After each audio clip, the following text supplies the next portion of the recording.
Welcome to the club. Today, we are jumping into one of the biggest novels ever written, but we're zeroing in on one single, incredible moment. We're going to set aside the massive battlefields of War and Peace for just a minute, and instead dive straight into the heart of the whirlwind romance between Prince Andrei Bolkonsky and Natasha Rostova. This is a moment where a deeply personal desire smashes right into the wall of family, society, and duty. And, let's just start with this quote because it says everything. This is coming from Prince Andrei, a guy we know is cynical, he's tired of the world, he's been totally crushed by the phoniness of high society. So for him to say this about Natasha, well, that tells you the stakes. He's not just falling in love, it feels like he's being pulled back from the brink, brought back to life.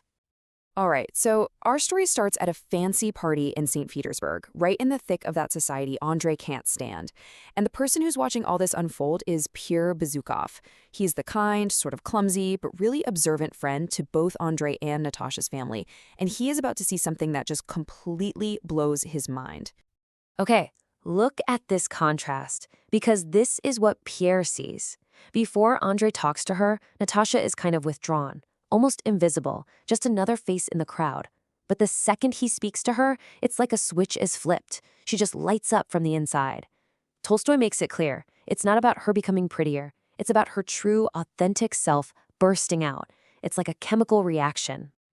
And Pierre, who's always looking for something real in this superficial world, he gets it instantly.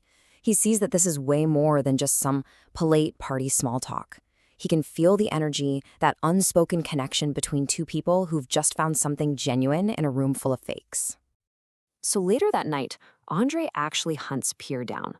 And his face is described as shining, enthusiastic, and renewed for life. I mean, this is a man who thought that part of him was dead and gone forever. And here he is, dropping that cynical act and making this raw, almost boyish confession. It's a huge deal for him to admit something so real. But here's the tragic part. Andrei's sudden joy, this escape he's found, it just throws a harsh spotlight on how miserable his friend Pierre is. While Andrei feels like he's been reborn, Pierre is totally stuck in a shameful marriage, stuck in a deep personal crisis. He's a prisoner of the exact same world Andrei just found a reason to break free from. Okay, so what happens next? Well, Andrei, feeling totally alive and energized by this, he doesn't waste a single second. The very next day, he goes straight to the Rostovs' house with one goal and one goal only, to ask for Natasha's hand in marriage.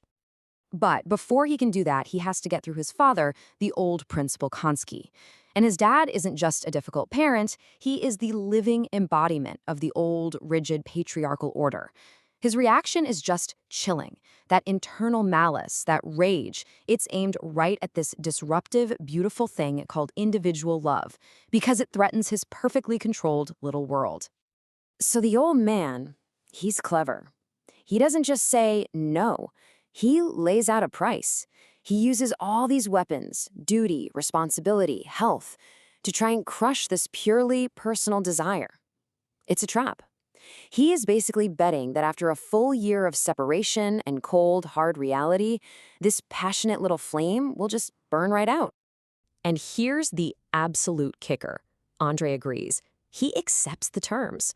Right here, in this one decision, you see the central conflict of the entire novel playing out. A person's deepest, most authentic desire crashing against their lifelong sense of duty to family and society. So Andrei has to go and explain this whole mess to Natasha. He wants to marry her, but not for a whole year. And this is where his logical, duty-bound world just completely collides with hers. Because Natasha, she's like a pure force of nature who lives only in the now.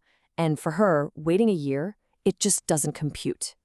Her happiness just shatters. To her, this delay feels like a death sentence, like being told she can't live her life.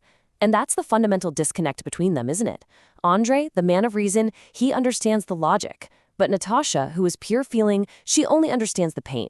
It's intellect versus instinct. Andrei, trying to be an honorable man, offers her complete freedom. He thinks he's doing the noble thing, playing by the rules of his society. But what he just doesn't get is that for Natasha, for whom love is this absolute all-or-nothing feeling, this offer of freedom feels like he doesn't have faith in them.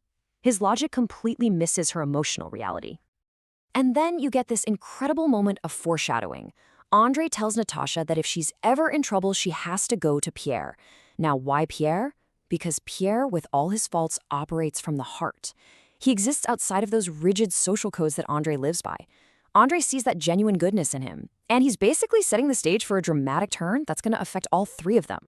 So Andrei leaves, and of course, even though he wanted to keep it a secret, news like this never stays quiet for long. It starts to ripple outwards, and the reactions from everyone around them, well, they show you just how little room there is for a pure personal love in their world.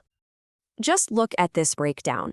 This beautiful, personal connection is immediately sucked into the giant machine of society. Every single reaction is filtered through something else: social status, family honor, personal jealousy, even a mother's weird resentment. It seems like nobody is capable of just being happy for two people who are in love. So, we head back to the Rostovs' country estate, where Natasha has sunk into this quiet depression. She's been put on pause. But out in the country, away from all the city's rules, the raw, unstoppable energy of life itself just keeps on going, whether she's a part of it or not. Meanwhile, Natasha's brother, Nikolai, gets called home from the army. Why? To sort out the family's completely disastrous finances. He's expected to untangle this man-made mess of debts and bad decisions, and frankly, he has zero patience for it. So what does he do? He's totally overwhelmed by this tangled world of social problems, so he escapes. But it's not just running away. He's running towards something more real. He throws himself into the hunt, a world that has a clear, primal, natural order. It's the perfect opposite of society's artificial problems. And let's be clear, we are not talking about a casual afternoon ride. This is a massive operation, almost like a military campaign. You have over 100 dogs, dozens of men. This hunt represents that wild, authentic life force that is being stamped out in Natasha. It's life at its most raw and energetic, a powerful contrast to the quiet, suspended animation of Natasha's year-long wait. And that's where Tolstoy leaves us, hanging on the edge of our seats. You've got Prince Andrei, who is off in the world, following the rules of logic and duty. And you have Natasha, at home, a vibrant force of nature being held in a cage. So it all comes down to this one question. Can a love this spontaneous, this real, actually survive a test that was designed by the cold, rigid forces of time and society? Or was it doomed from the moment they walked out of that party?